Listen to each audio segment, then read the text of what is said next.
MMA Now, Power Move, Film On TV Networks. Right now I'm joined with Mike Aframowicz. How you doing, Mike? Hi, how are you? It's good to see you again. Good. A lot of people don't know who Mike is, but you've been behind the scenes for multiple promotions, and you're rarely seen at the top. Right now you're the vice president of Combate Americas.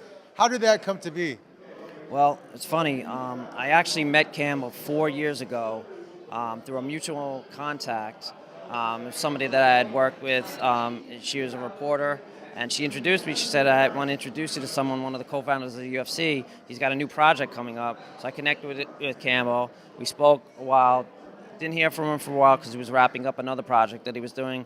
And then we met, and right away I understood what he wanted to do. I thought it was a great idea, and I said, I'm in. Let's do this. And we started out as a reality show, and then the live events were ordered by the network, and here we are. So this is Combate Americas Ocho, which is 8 for those non-Spanish speakers. The time I came last time, the crowd tonight was double, and now you're on UFC Fight Pass. How quickly has it grown, and what do you think the cause of that has been attributed to? Well, I think it's a number of things. We've been at it for a while. We're on TV now, but we weren't on TV a year ago. So we took a break. We re-upped our TV deal, and here we are. But it's been a building process. For a while. We've signed over 40 fighters now. We've got a lot of LA talent, a lot of LA area talent. We've kind of found a home here with over the last few months. This is our 4th live event in this venue, our 5th in LA overall. So we've kind of, we found a home. It's taken a while, but it's a building process like anything. And I think we've seen some real fast growth, faster than before in the last six to 8 months. And so I think that, what you saw tonight was a result of that.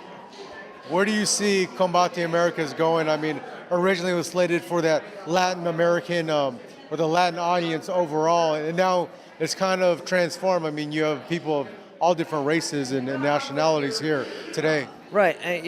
Originally it was designed to serve the U.S. Hispanic audience with a product of their own, a brand of their own. And as we grow, we want to we don't.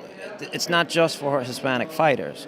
It's like Campbell says, salsa outsells ketchup. It's not because there's more Hispanics than non-Hispanics, but because everyone likes Spanish flavor.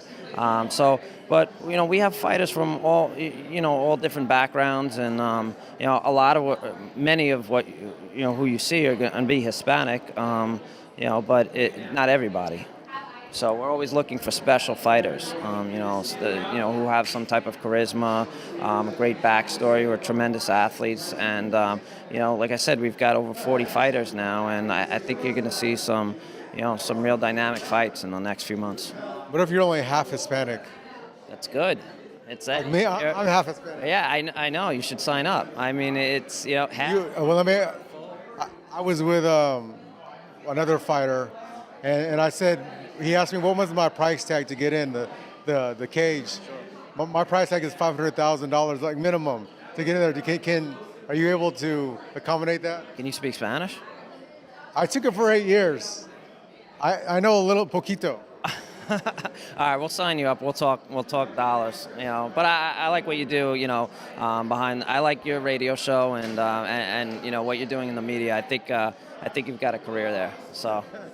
Well, let me ask you about when is your next event going to be, and how can people find Combate Americas? And if they do want to sign up, how are they able to do that? Next event is October 20th, Thursday, October 20th, in Loveland, Colorado, at the Budweiser Event Center. It's going to be a great card. We've working with a local promoter called Sparta Combat League. It's going to be we're putting together some great fights.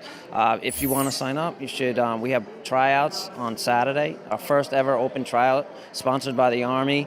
We're going to be in Pasadena at the Fight Club in Pasadena. We've got a couple hundred fighters pre-registered already, but you should come out. Last question.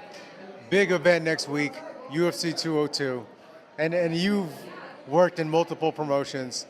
This has got to probably be one of the biggest fights in the history of MMA. How do you see this fight going? Which fight now? Diaz versus McGregor.